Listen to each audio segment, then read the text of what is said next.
on. All right.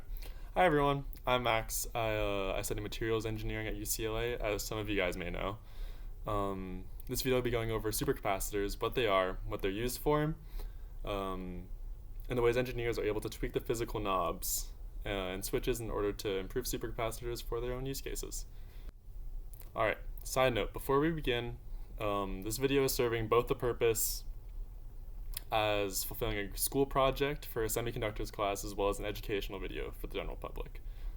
I'll be going over a relatively big range of concepts, some of which may not be relevant to you depending on how much you know about semiconductors or electrical components. And yeah, I'll make sure to include chapters on the timeline in order for you to navigate through, depending on whatever needs you have. The main point of this video is to show how supercapacitors work and show on a small scale, even though you're not able to touch anything with your hands, you can use physics and chemistry to solve problems that you're not able to do without that knowledge. So let's begin. So before we go over supercapacitors, we must answer, what is a capacitor? Capacitors by themselves are electrical components that are made by bringing together two conductive plates that are held parallel to each other at some distance. When in a circuit with a battery, for instance, this plate charges up with electrons, accumulating lots of negative charge on this side. That negative charge induces a positive charge on the other side, creating this potential difference of electricity. There's no current flow going through the circuit. So, if there's, for example, a light bulb in the circuit, when disconnected from the battery and the charge can no longer be held there, the charge, once held in the capacitor, then flows through the circuit and then enters the light bulb and turns it on for like a flash.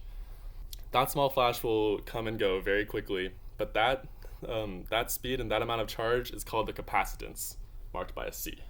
This capacitance, measured in farads, comes from this equation right here. This equation is the A in this equation is the area of the plates, while the D is the area between, or the distance between the plates. That's why the distance between the two plates matters. The higher the capacitance, the higher amount of charge you get. So, for a lot of applications, high capacitance is good. If you know anything about semiconductors, this gap is actually very comparable to a p-n junction. On one side, you have the positively charged p side with our negatively charged n side. These two sides are separated by a depletion zone of ionized or neutral carriers. When left alone, this is just a defective capacitor because there's this neutral area of kind of insulation in between this positive and negative charge. However, in semiconductors, this depletion zone can be charged and depleted, allowing or canceling flow through, leading to lots of different applications that are outside the reach of this video.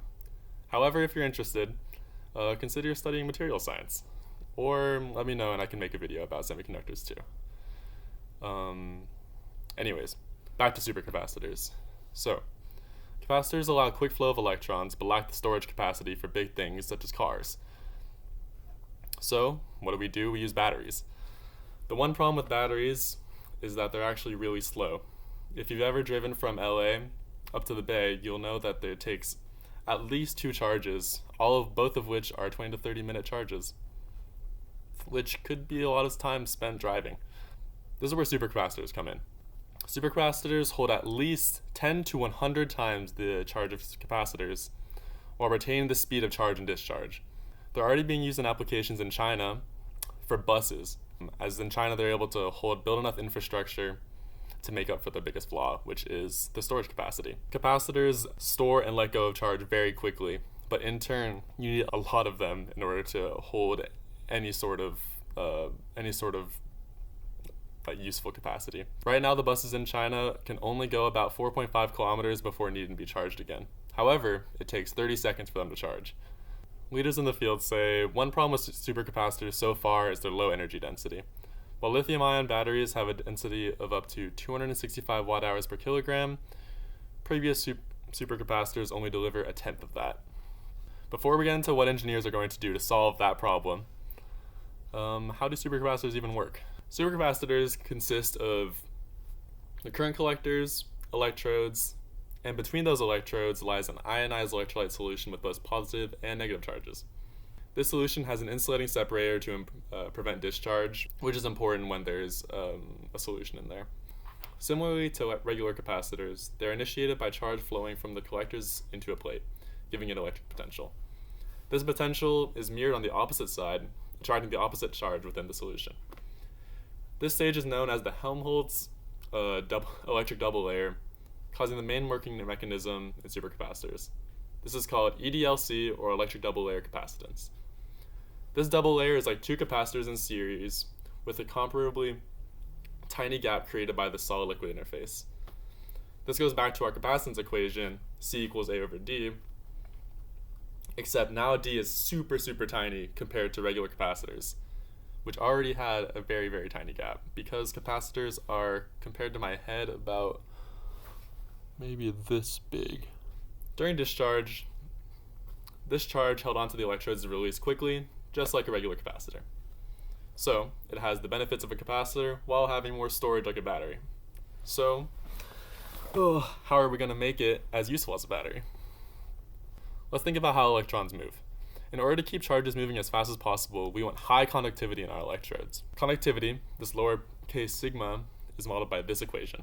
This is the charge of electrons, this is the number of electrons, and we're hoping that these are super high, but these are really remaining constant.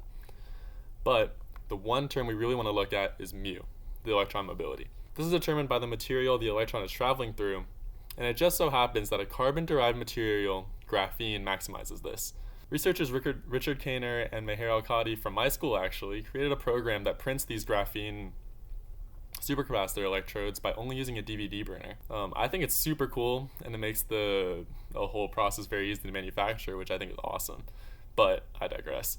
The DVD burner's laser excites the graphene atoms suspended in water, binding it to the disc and creating these beautiful two-dimensional graphene. For those who don't know, graphene are hexagonally connected carbon atoms which have extremely high conductivity, allowing electrons to move through as if it had zero mass. So perfect, a high conductivity material that also benefits from being very ordered, allowing us to optimize charge flow throughout the capacitor. Job's finished. The pores of graphene acted as a means to increase surface area, which will increase capacitance. This paper also found that charge density benefited from being smaller. So, yeah, all good stuff. This is where supercapacitor technology actually laid for a while, but they were not quite useful enough for applications outside of buses, and if you needed a lot of infrastructure, a lot of places, such as America, couldn't really do it. This leads to research that was made within the last year. University of Cambridge researchers tested the consensus that was ordered was the way to go with electrodes. They scrunched up the graphene into a mess known as carbon nanofoam, an extremely porous material but made of the exact same carbon atoms that make up graphene. And their findings fully contradicted our original hypothesis. The size and the amount of little pores in the carbon did not affect capacitance, however, the disorder of the electrode did. Because of this messy and disordered nature of the solution, it was really hard to pinpoint why that was the case, but that's actually being in the process of being found out.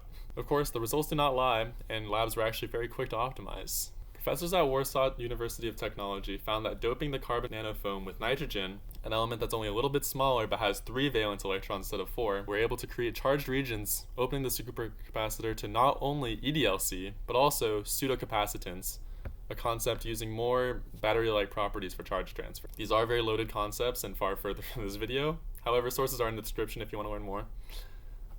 Regardless, this advancement increases capacity and opens up the world to a lot of exciting possibilities. It may not seem like a lot has really changed from the beginning of this video. However, these really small discoveries actually end up having a lot of bigger discoveries come out of it. We really do not know how much we don't know.